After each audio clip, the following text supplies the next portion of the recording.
So today you're here because of new clubs. When you start a new club, you need to be able to mentor this club to go through and learn about this new club. This new club has different people who join, and some of them might be Toastmasters, and some may not be, and they might be there for the first time. So mentoring is all about teaching people how to crawl and walk. Some might be ready to walk, some might be ready to run, but it's trying to get everybody on the level playing field. Now, based on the audience, I see that most people are Toastmasters, and they're here to fulfill a requirement towards the DTM, perhaps.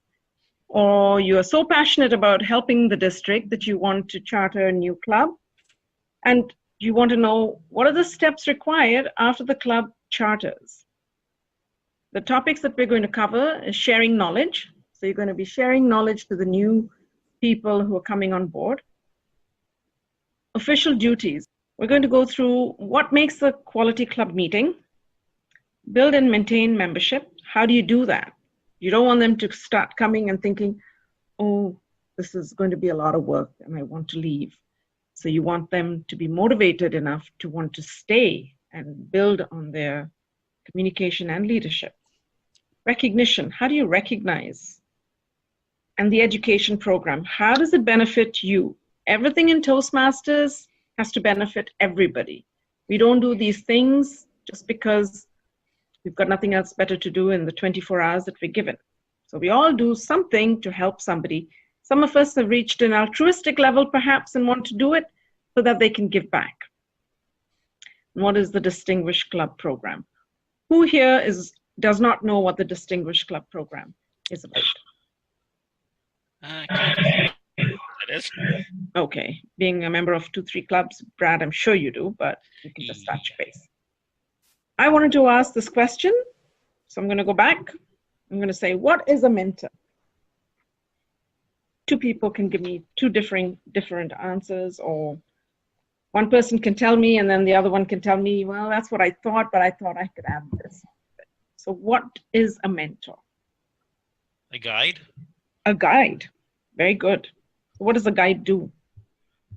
Helps the person, first off, find out what the person needs and then helps them achieve what they want. It's sort of like a guide.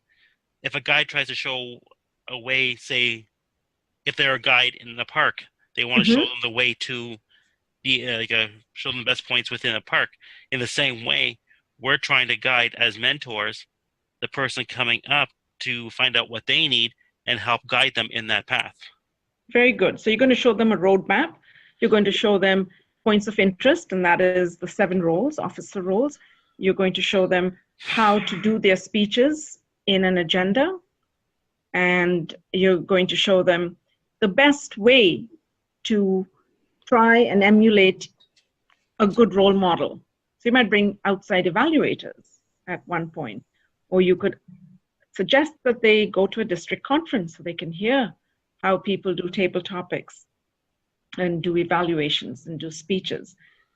And if you see somebody who's taking on a different path, a leadership role, then you would like to introduce them to higher levels of leadership. So you are a guide. You're somebody who shows them the footprint, shows them a roadmap, and then you guide them through. How long do you, as an officer or as a club mentor, need to mentor this club? For at least a year. Correct. It is good to be there for a year, so you don't. I know that the TI says 6 months, but honestly, a good solid year is much better for the club, if not longer. Yeah. And sometimes you might join the club. Backup. Yeah, you were going to say something. Who's that? Brad, was it? Yeah, yeah. Because at least on the first part, if you're kind of not sure what to do, like you can use the first few months as sort of like a get your feet wet in terms of what you need to know. Then maybe in the second 6 months, you kind of know what you're doing, and then you can move forward on it. Because if you just get to the 6th month and you're just barely getting the hang of what you're doing, and then you leave, then what have you really learned? Yeah. And another thing that happens, consider this, if you're, you go on a holiday and the guide is with you and then you get lost and the guide has disappeared and you get lost and say you're looking at the Beijing Palace and it's a maze and you're trying to find your way out and you don't speak the language, you don't know who to ask, you don't know because they all wear kind of the same outfit, so you don't know who is really a guide over there. And then you panic. And when you panic, the fear sets in and then they don't want to come back because they don't want to panic again. So that's why it's great to be there long term, more than 6 months, but you will be awarded your leadership award because you've done that 6 months. But be altruistic, give back to Toastmasters, help those new members, give back to that club, and you can stay, you can become a member yourself. So, yes. Just make sure so that you can be awarded after the 6 months, but you can still keep going if you do so desire. You're right. Okay. Yes. And we've got our Club Growth Director on the line, Jim Carty, Mr. Jim Carty, who's a DTM. And we've got a past district director. Were you a district director or district governor, Gina? I don't remember. Maybe district governor. Gina Both. Cook. Okay, both. She too is a DTM, and I think maybe to the power of 2 or 3. 6. Oh, okay. So we've got some judges. I've been busy. So I'm only a few steps away to getting your first one, but that's fine, and that's great. The first one is the biggest achievement. After that, you are sharpening the saw. You're making yourself working towards perfection. I'm going to ask you, have you reached out to Jim Carty to tell him that you would like to be a mentor? If you haven't, this is a good time after this presentation to send him an email so that he knows there is interest, and he's the one who has his finger on the pulse and knows how many clubs are going to charter, what their charter date most probably would be, and you can even help in demo meetings and going and getting a feel for people. Because mainly people stay in Toastmasters because of the relationships they build and how they meet people and they want to learn from each other. So a mentor is someone who shares his or her expertise and knowledge with one or more people who have less experience. And what do you get out of being a mentor? So we know that you're going to be sharing knowledge. When you share knowledge, you learn more.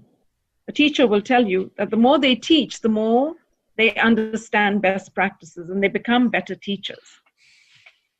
And that's what you get. By sharing expertise, you learn and you imbibe from other members, you learn better techniques. And the more you go to different clubs, you see different techniques and you can employ best practices in a new club that you're mentoring and see how it works, see how the take is. So it's basically you're molding new minds. You translate values and strategies into productive actions. What can that be? So you share expertise, you translate values and strategies into productive actions. What does that mean? Can you hazard a guess? Well, so simply, as you had just mentioned, Mm-hmm. if you can gather ideas from other aspects that could be useful here, you're learning yourself on how to more efficiently teach somebody, to Yes. maybe help guide somebody. Therefore, you yourself have learned something that you can use here and to move forward. So you go to a club and you learn how to do an echo speech. Of course, if it's a brand new club, you're not going to teach those people how to do an echo speech, but you learn a new way of introducing table topics. You start with easy table topics. What was the first car you bought? And why did you choose this car? And then you slowly take them to the next level. Maybe you have a bag full of Christmas ornaments and then ask people to pull a Christmas ornament and talk about it. You may not get all the answers because sometimes you're stuck for ideas. But if you go to other clubs or you've been in a club where somebody was a table topic master and introduced something, you can bring those values, that is added value. You can bring that to make sure this club learns. So you don't have to read and research. You've been somewhere, you've seen something, and you can apply it immediately.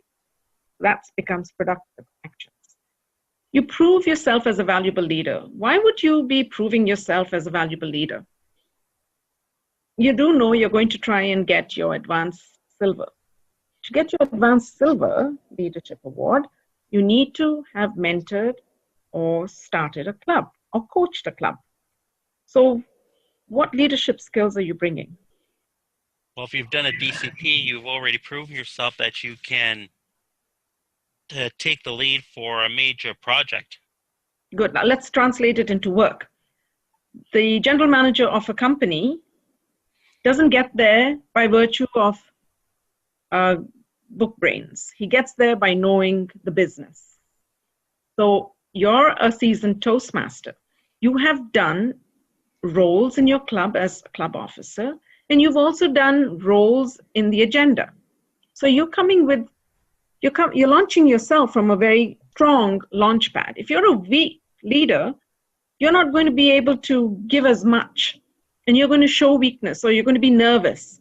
You're going to be trying something maybe for the third time and you're not really sure. But as a proven leader, you come in and whatever you do has value for the others. Invest in the future of Toastmasters. What does that statement mean? It's like a bank. The more you teach new people or other Toastmasters, they're becoming better communicators. They're becoming better leaders. They serve the community. They serve the organization they work. And that's what Pathways is all about as well. It's taking people through rough and ready, hands-on leadership and speaking opportunities where you actually get to do things on social media. So Toastmasters is seen as a valuable training ground for potential, leaders and workers in our organization who can communicate clearly. And Canada is becoming so diverse that the common language is English or French.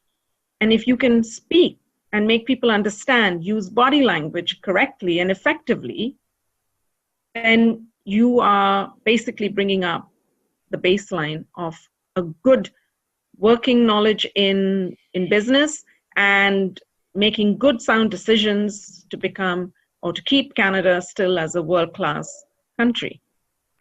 Obtain fresh. So Brad, you started off at Ann Pryor Toastmasters Club. Yep. And then you got your CTM in those days, and then you joined Valley Vintage, or you helped charter it, right?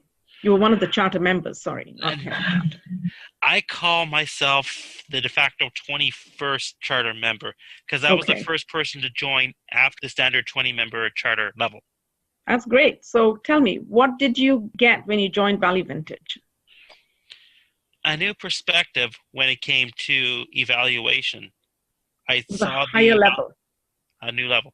Yes, because I saw the evaluation at the club level. Then for the first time, I saw the evaluation at these advanced levels. And I saw that was a lot more involved. And yet, maybe more involved, but there's a lot more to gain from an extended evaluation.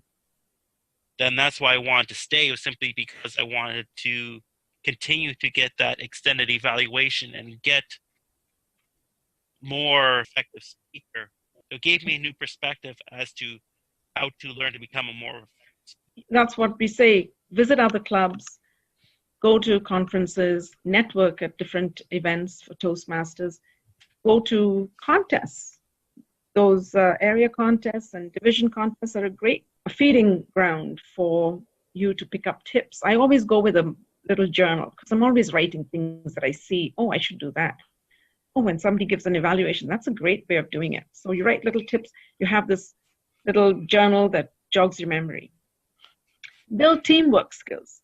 Remember, there are those officers and they have to work together. Especially when a new club comes together, you might have officers that have never done this before. And if they go cold into something and they've never done PR, They know how to use PowerPoint, but they don't know how to create a poster that's compelling. They can't take a photograph and insert it. And that's where they need to look at other members who can help them, or the mentor. Now, the mentor may not know, but the mentor might know who to ask. It's asking those questions. It's getting people to talk amongst themselves. It's getting everyone to work so that it becomes a well-oiled machine.